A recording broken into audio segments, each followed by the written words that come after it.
smo pred nekaj leti na Dragoškem centru Slovenije pričeli preučevati slovensko podeželje z vidika izobraževalnih potreb odraslih, smo ugotovili, da se le-to srečuje z velikimi razvojnimi izzivi. Starajoče se prebivalstvo, ki težko preživi na razdrobljenih kmetijskih gospodarstvih, zatem so tu mlajši odrasli in tudi mladi, ki so pogosto brezposelni in neustrezno izobraženi in ki ne vidijo perspektive za kakovostno življenje na podeželju. Program Izzivi podeželja je le eden izmed programov za odrasle, za tako imenovane ranljive skupine odraslih.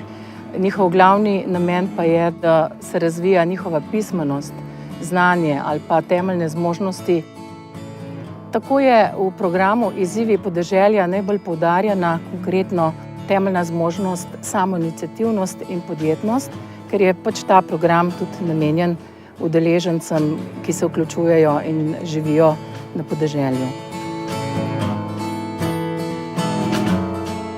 Posebnost Tolminske, tudi Zgornjega Posočja, je mogoče ta, da ima nekoliko slabši dostop. Pomembno je tudi to, da je gostota poseljenosti na našem območju izredno nizka. Tu živi nekaj manj kot 12 tisoč prebivalcev. Posledice so vidne tudi v tem, da je izobrazbena struktura tako prebivalstva kot tudi zaposlenih nekoliko pod regijskim povprečjem. No, če pa izpostavim nekaj seveda pozitivnih karakteristik območja, bi pa predvsem rekla, da je to ena od teh je lega ob meji. Drugo je pa to, da se ponašamo tukaj z razmeroma neokrnjeno naravo, s številnimi naravnimi in kulturno-zgodovinskimi spomeniki.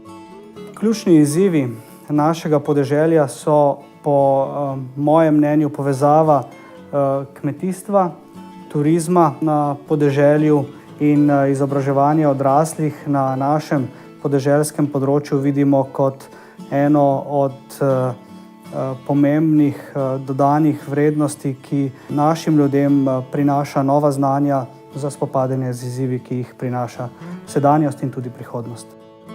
Nekoč se je vse to dogajalo v družini.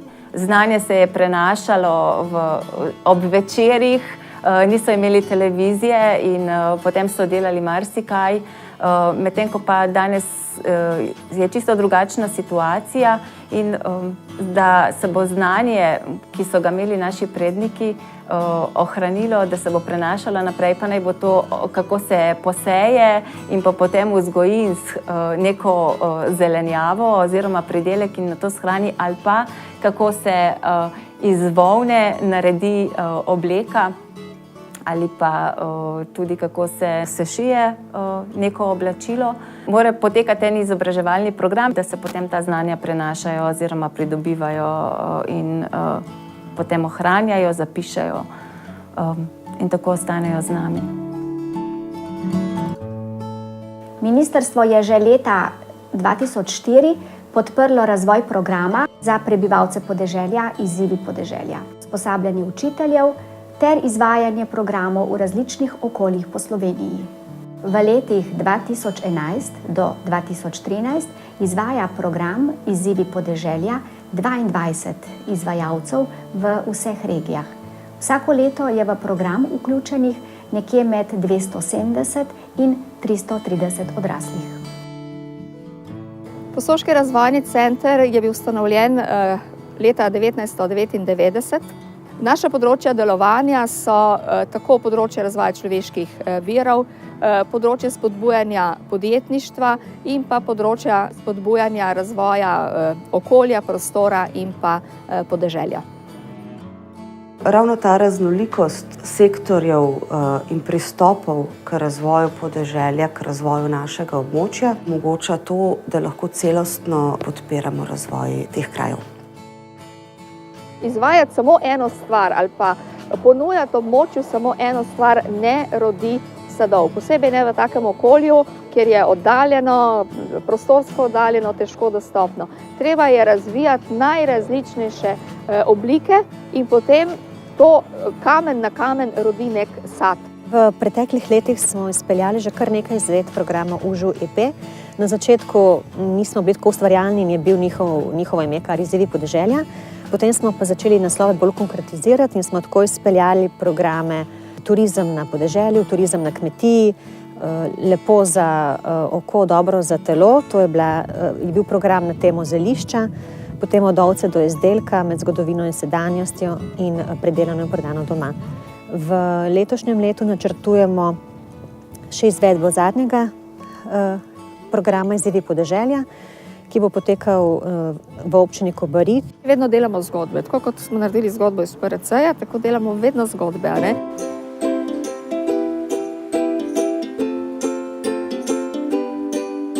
Vsebine, ki smo jih obravnavali v izobraževalnem programu Izzivi podeželja, pridelano in prodano doma, smo nekako skozi leta že testirali v samih študijskih krožkih, tako da vse ta znanja, vse te potrebe, ki so jih izkazali ljudje v tolminski občini, smo nekako strnili v ta 120-urni program. Vsebine, ki smo jih obdelali, smo kasneje predstavili tudi tolminski občini in na občini so bili pač zainteresirani in so potem nam financirali publikacijo Pridelano in prodano doma.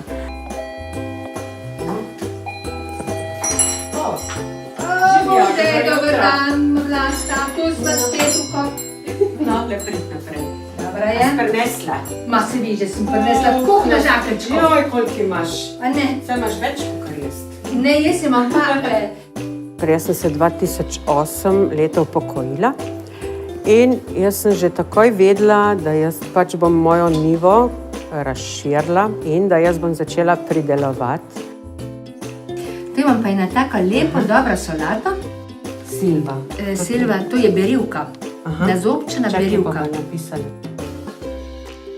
Ena izmed zelo, zelo popularnih tem so bila sigurna semena. Kako pridelati, kako hraniti, se pravi ta živa semena. In posamezne udeleženke tega programa so se potem tudi odločile, da bojo postale varuhinje teh semen. Dala mi je pa Silva Grzdajn. Ker jaz zraven vsake vaze, zraven vsake solate napišem ime. Poslušaj, a veš tole knjigice, ko so izdali na Posoškem razvojnem centru, Pridelano in prodano doma? Ja, imam doma, imam. Zdaj bojo to knjigo prenovili. Ja. Ta seznam semen bova midve tudi dale, da bojo lepo upisano tudi tisto knjigico. Ja. Tako da ta ideja se je iz Tolmina potem nekako preselila tudi v Kobarid. Tu je naša tržnica, tvorimo jo vedno za izmenjavo sadik. Tam prodajamo mlečne izdelke. Tukaj pa zelenjavo, ki jo pridelamo doma, kar ostane, kar je viška. Prinesemo sem, damo tudi sosedom doma. Zdaj smo se odločili, da prinesemo na tržnico in tu prodamo. Zato nas je navdušil naš mentor, animator, naš vodja Peter. Ene so bile skeptične, ene optimistične, vse smo skupaj na kupu in upamo na najboljše, vedno. Kakor Peter pride, je vse v redu. Ko smo končali ta študijski krožek, smo videli, da še vedno potrebujemo nek določen program, ki nas bo usmerjal naprej, in zato smo se odločili, da bomo v bistvu letos pričeli s programom Izzivi podeželja, ki nam bo pomagal priti do cilja, ki nam je en skupen zagon nekega trženja teh pridelkov, ki jih je sicer zelo malo, vendar z enimi skupnimi močmi lahko pa tudi toliko, da samoskrbno delujemo na tem majhnem lokalnem trgu. Vsak nekaj doma in je to težko tržiti, ne? Vsako leto tudi naberemo skupaj par rastlin, naprimer smo že skupaj nabirali šipek. Če imaš, od hrava, če imaš.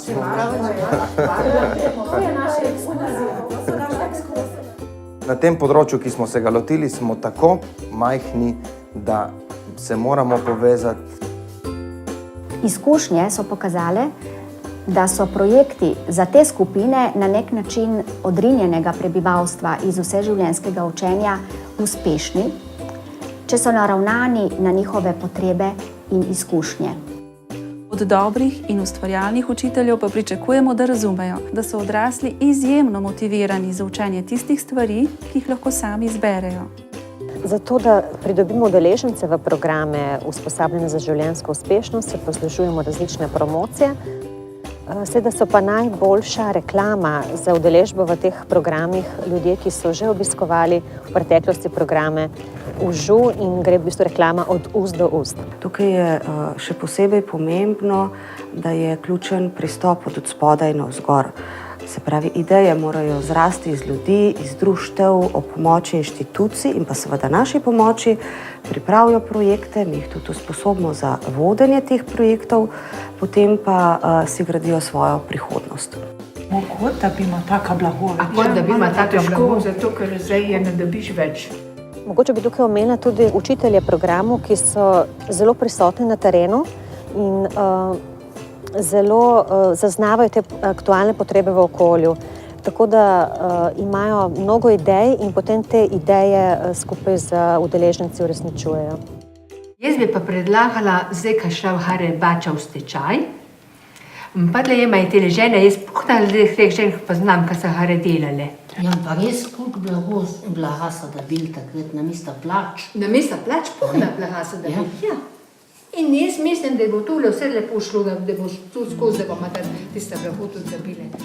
Program se je nanašal tudi na lokalno zgodovino, se pravi Tolminski punt, ki se je odvijal v tem prostoru leta 1713. Povabili so nas k sodelovanju v želji, da jim nekoliko podrobneje pač z tega našega vidika predstavimo čas Tolminskega punta in predvsem oblačilno kulturo v tistem času. Najprej sem naredila ena taka, kakor ima ona.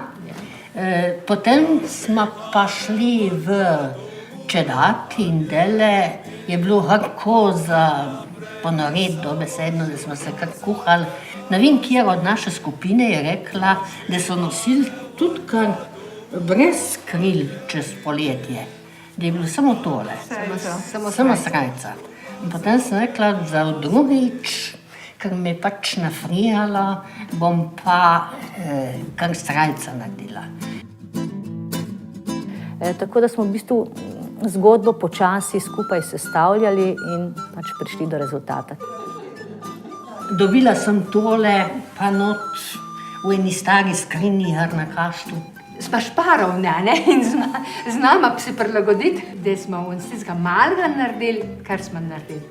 Na lanskoletni poletni muzejski noči, se pravi vseslovenskem muzejskem projektu, so se gospe prvič tudi v našem muzeju javno predstavile. Če bi bile pripravljene sodelovati takrat tudi dol v Solkanu, dol bo predstavljena goriška Črna vojska.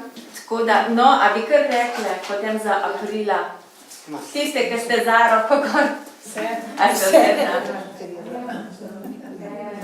In tudi te javne predstavitve so potem sprožile željo po podobnih oblačilih tudi pri drugih skupinah, posameznikih na tem območju, tako da se zdaj že izdelujejo oblačila za pustno skupino, potem podobna oblačila izdelujejo v vrtcu. Sprožil se je en tak zanimiv val oziroma zanimanje za to vrstno vsebino.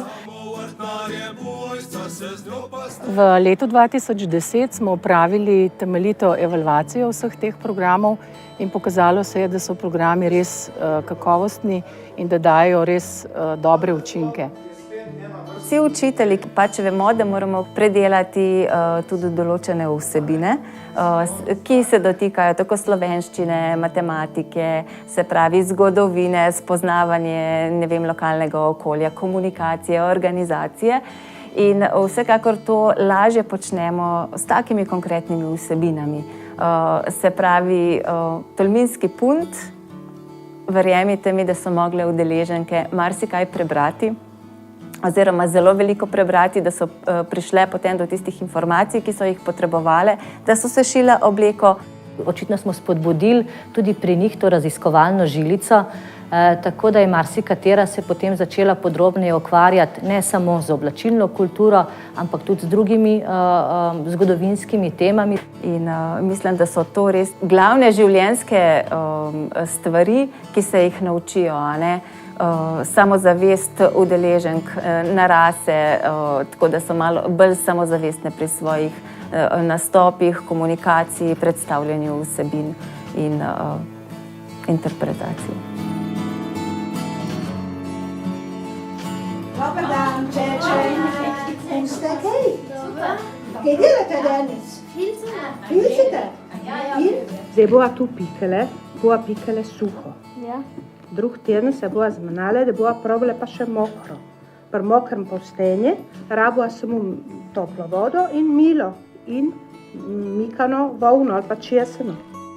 Tako kot v Tolminu, Kobaridu, je tudi v Bovcu se sama ideja najprej stestirala skozi študijski krožek. Tu boš zdaj popikala do konca, tako da bo ratala kompaktna, trda, potem bova dala in naredila še oči, nos in ogobček, ne? V Bovcu je bila glavna ideja ta, da neka volna, ki ostaja, da se uporabi v ene koristne namene in da ne rata odpadek, ne, da jo ne vržejo v smeti. Pazi prstke. Tu je zadnji izdelek moj, tako da je pripravljen za prodajo. Čakamo kupca. So se mogle naučiti komunicirati, se pravi, s potrošnikom, ki pride v trgovino. Se prihajajo v trgovino turisti z jezikom, ki ne obvladamo, se spomagamo pa tudi z rokami, ne? In gre, kar gre.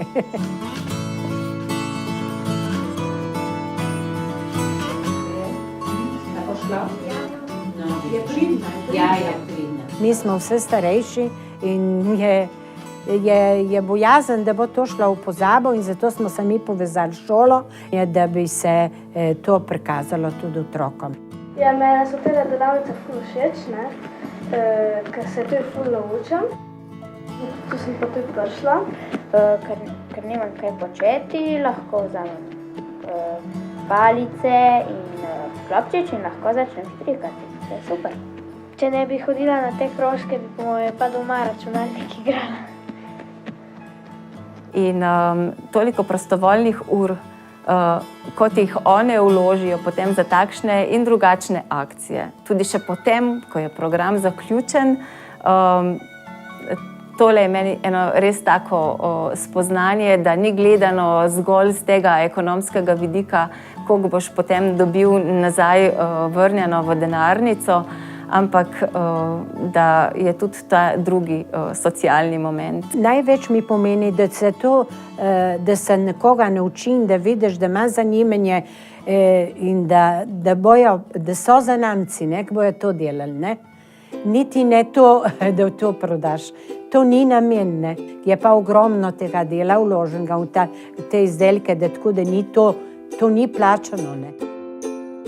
Lahko rečem, da so prav ti programi izobraževanja odraslih pomembni tudi iz tega vidika, ker na nek način pomenijo tudi socializacijo ljudi, jih združujejo in jih spodbujajo, da iščejo tudi skupne rešitve in na ta način izkoriščajo izzive, ki jih ta čas ponuja. Mi smo s tem okoljem zrasli, se usadili v to okolje in okolje nam enostavno zaupa.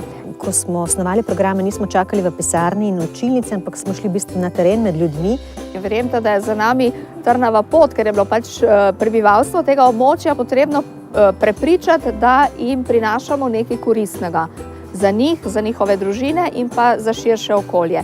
Bistvo tega modela je pa v tem, da izobraževalno nedejavne poskušamo motivirati na ta način, da jih privabljamo zaradi njihove aktualne potrebe v programe.